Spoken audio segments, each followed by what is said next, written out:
বাংলাদেশের তিস্তা প্রকল্প ঘিরে আবারও সরগরম দক্ষিণ এশিয়ার ভূরাজনীতি। ঢাকার পক্ষ থেকে তিস্তা নদী ব্যবস্থাপনা ও পুনরুদ্ধার প্রকল্পে চীনের সহযোগিতা চাওয়ার পর থেকেই নয়াদিল্লিতে বাড়ছে উদ্বেগ।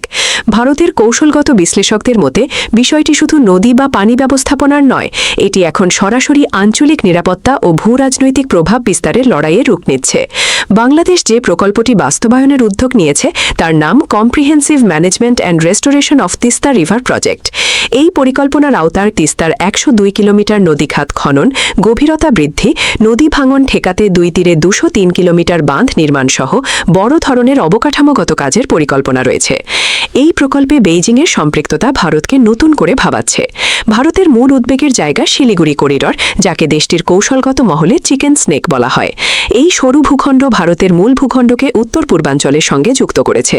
বিশ্লেষকদের আশঙ্কা, তিস্তা প্রকল্পে চীনের প্রকৌশল, অবকাঠামো ও প্রযুক্তিগত উপস্থিতি ভবিষ্যতে এই অঞ্চলকে বেইজিংয়ের কৌশলগত নজরদারির আওতায় আনে ফেলতে পারে। ভারতীয় কূটনৈতিক মহলের একাংশ মনে করছে, চীন শুধু নদী প্রকল্পে অর্থায়ন করছে না, বরং বাংলাদেশে দীর্ঘমেয়াদী প্রভাব বিস্তারের সুযোগ খুঁজছে। কারণ তিস্তা শুধু পানি নয়, এটি সীমান্ত, কৃষি, জ্বালানি, যোগাযোগ এবং সামরিক ভারসাম্যের সঙ্গেও জড়িত।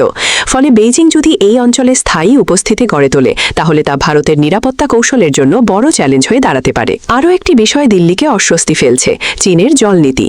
ব্রহ্মপুত্রের উজানে চীনের বাঁধ নির্মাণ নিয়ে বহুদিন ধরেই উদ্বেগ রয়েছে ভারতের।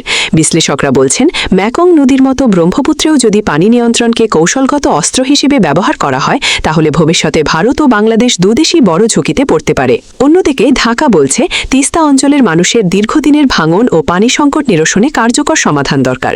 ভারতের সঙ্গে বহু প্রতীক্ষিত তিস্তা পানি চুক্তি বছরের পর বছর ঝুলে থাকায় বাংলাদেশ বিকল্প সহযোগী খুঁজছে। সব মিলিয়ে তিস্তা এখন আর কেবল একটি নদী নয়, এটি হয়ে উঠেছে দক্ষিণ এশিয়ার নতুন ভূরাজনৈতিক দাবার বোর্ড, যেখানে ঢাকা উন্নয়ন চায়, বেইজিং প্রভাব বাড়াতে চায়, আর দিল্লি দেখছে নিজের নিরাপত্তার নতুন অঙ্ক। এএসপি নিউজের সাথে থাকার জন্য ধন্যবাদ। সাবস্ক্রাইব করে সাথে থাকুন।